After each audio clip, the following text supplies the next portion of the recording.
Selamat pagi, salam sejahtera untuk kita sekalian.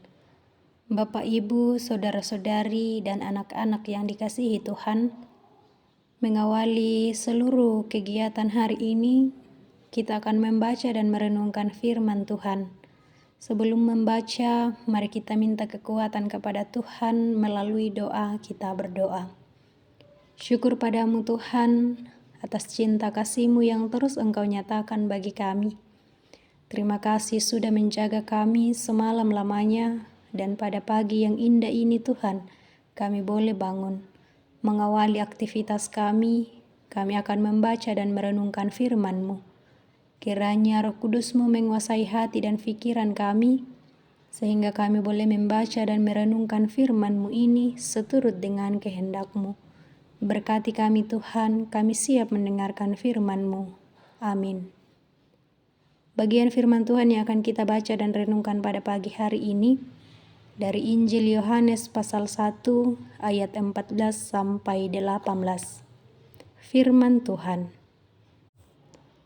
Firman itu telah menjadi manusia dan diam di antara kita, dan kita telah melihat kemuliaannya, yaitu kemuliaan yang diberikan kepadanya sebagai anak tunggal Bapa, penuh kasih karunia dan kebenaran.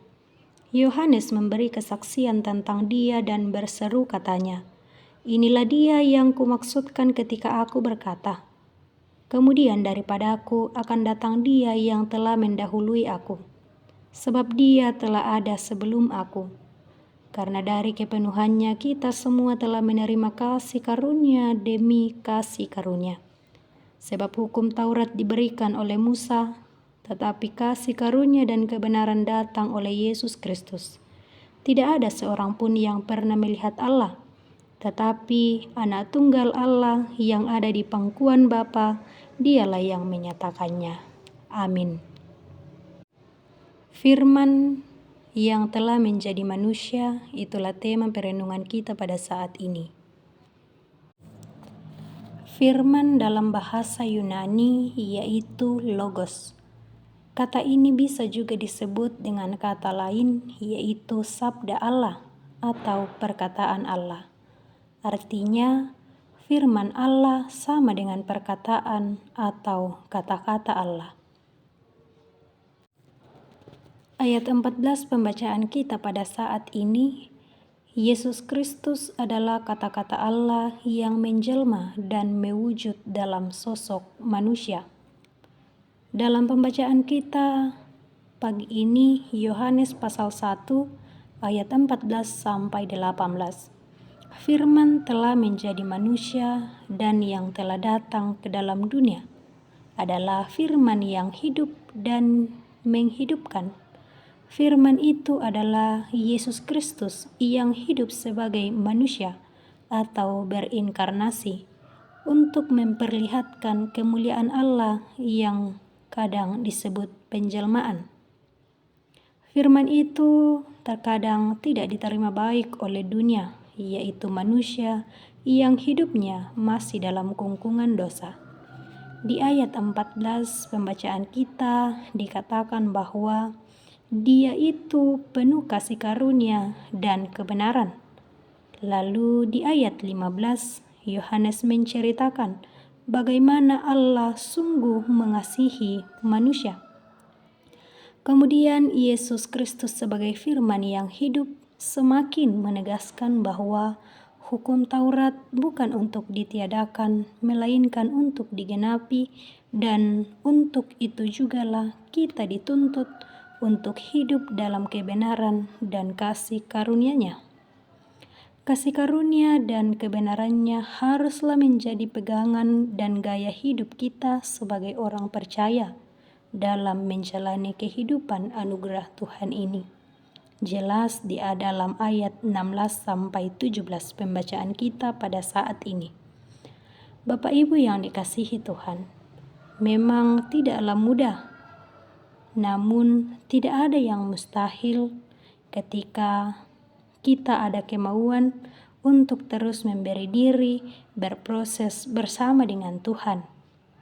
Dimanapun kita berada dan apapun pekerjaan kita, Mari terus menjadikan firman Tuhan sebagai dasar kehidupan kita, sehingga kita bisa terus bertumbuh dan berbuah lewat tutur kata, tingkah laku, dan juga perbuatan kita. Roh Kudus menolong kita untuk semakin memahami firman-Nya, terlebih memampukan kita untuk terus melakukannya di dalam sepanjang kehidupan anugerah-Nya ini. Amin firman Tuhan. Mari kita berdoa. Kembali ya Bapa, kami tunduk di hadapan hadirat-Mu. Kami bersyukur atas waktu yang indah Tuhan beri bagi kami. Kami telah membaca dan merenungkan firman-Mu dengan penuh kesadaran ya Tuhan, bahwa kami terbatas memahami firman-Mu ini. Tetapi dengan iman kami percaya bahwa Roh Kudus-Mu yang akan terus menuntun kami, sehingga semakin hari semakin kami bertumbuh dalam iman kepada-Mu, semakin hari kami semakin memahami firman-Mu ini. Kiranya Tuhan, Roh Kudus-Mu terus menolong kami. Pada pagi ini Tuhan, kami berdoa untuk semua warga jemaat dimanapun berada, yang dalam kelemahan tubuh, kiranya Tuhan menolong, Tuhan yang memulihkan. Yang sedang berduka, biarlah Tuhan yang terus menghibur, Tuhan yang terus bersama-sama dengan mereka. Orang tua kekasih kami yang sudah lanjut usia, kiranya Tuhan terus memberkati, sehingga sukacita yang asalnya daripada-Mu terus menjadi bagian dari kehidupan orang tua kami. Kami berdoa Tuhan untuk segenap anak-anak muda dalam masa muda. Kiranya Tuhan terus memberkati segala rencana, segala pergumulan, kiranya Tuhan yang buka jalan. Berdoa untuk anak-anak yang dalam masa pertumbuhan, kiranya Tuhan terus memberkati dalam pertumbuhannya, sehingga semakin hari semakin bertumbuh dalam iman kepada-Mu. Juga berdoa Tuhan untuk seluruh umat-Mu, dimanapun berada dalam kehidupan masing-masing. Kami terus menyerahkan hidup kami kepada-Mu. Kami percaya apapun yang terjadi dalam kehidupan kami, Tuhan tidak pernah meninggalkan kami. Bapa dalam kerajaan sorga, juga berdoa Tuhan untuk pemerintah kami, mulai dari pusat hingga ke pelosok, kiranya Tuhan terus memberkati. Bapa dalam kerajaan sorga, ini doa kami, ungkapan syukur kami, permohonan kami, yang kami bawa melalui anak-Mu Yesus Kristus, Tuhan dan Juru Selamat kami yang hidup. Amin. Demikian renungan kita, Bapak, Ibu, Saudara-saudari, juga anak-anak yang dikasihi Tuhan. Selamat pagi, selamat beraktivitas untuk kita sekalian. Tuhan Yesus memberkati.